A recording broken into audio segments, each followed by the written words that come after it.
Hey there, standing out at a strip mall on Fernandina Beach, Florida.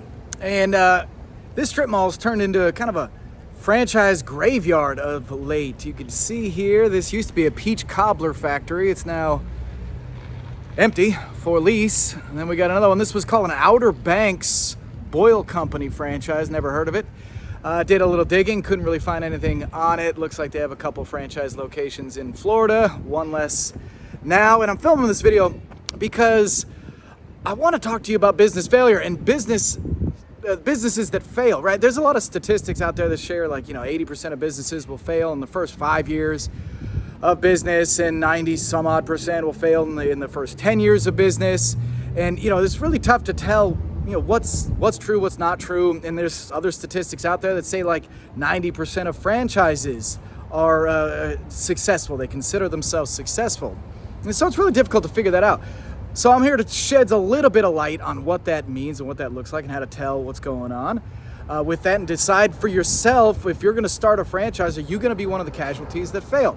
And so we're going to talk about Peach Cobbler Factory. So Peach Cobbler Factory is a franchise, began franchising in 2022.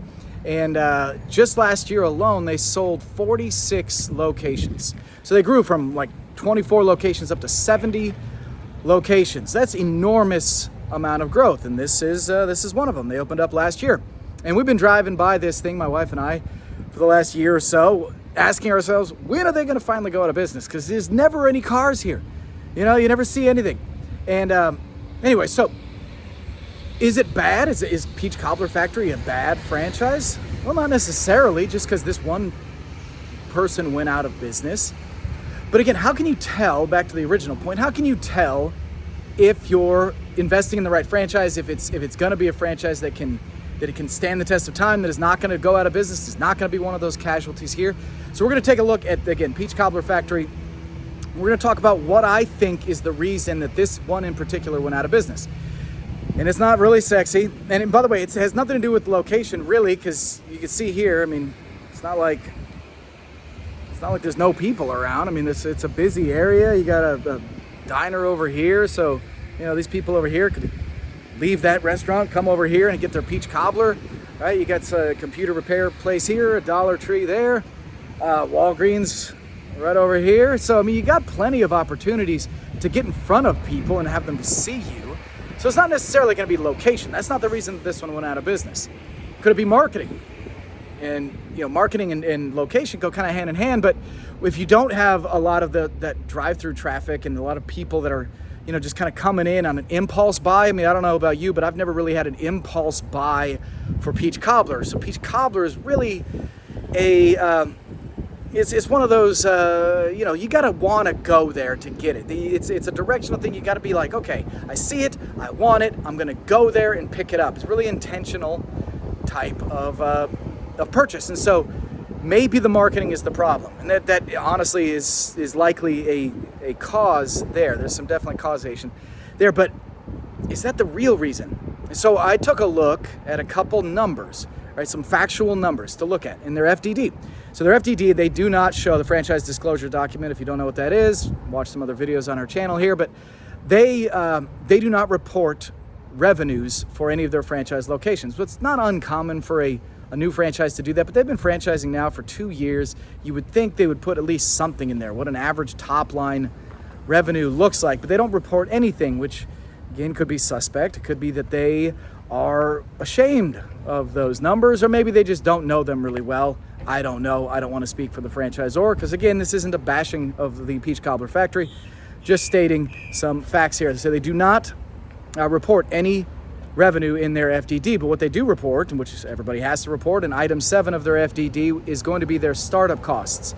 And they project that their startup costs range from anywhere from $127,000 all the way up to about $458,000, which again is pretty typical for a restaurant concept like this. You got the build out, you got the lease of this location here, you got all the equipment and marketing and all the other stuff that goes in there, which is not uncommon. But if you take a look at their the last line on their item 7, which is the additional capital, working capital for the business, they only project that you need $10,000 worth of working capital for this business.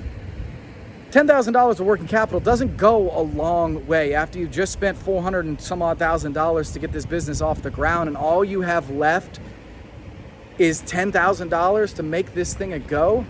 I mean, what if it has a slow launch? You know, what if you're not getting the word out fast enough? What if you have too many employees? You're a brand new business owner. You don't know how many employees you're going to need to have on staff.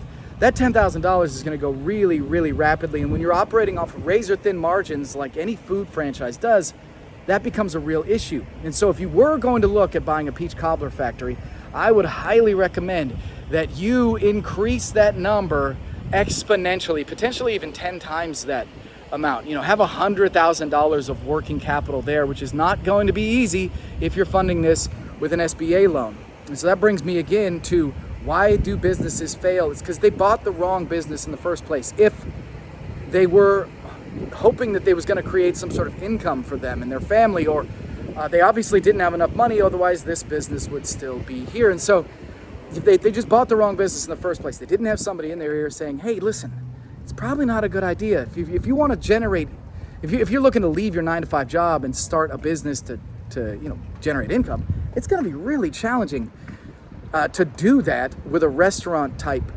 concept, right? If you're looking to replace your income, well, no matter how much it is, if it's 50 grand a year, if it's 100 grand a year, I don't care. It's all about understanding what type of business can allow you to do that in a reasonable time frame. And a restaurant is never going to be that. It's going to take a long time to do that. If you're going to buy into a restaurant concept and do some sort of quick service food thing, and by the way, quick disclaimer here, coffee, beer, slushies, anything that's like liquid based or not brick and mortar, those rules don't apply. You can definitely make a good amount of money with a coffee franchise or with a juice type franchise. You can make up for your income fairly rapidly. But when it's a perishable item like Peach Cobbler, kind of a niche thing, the people that invest into those really should be already pretty financially sound. They've got to already be millionaires if you're going to invest into something like that. That way, you're not having to use it as your source of income for you and your family.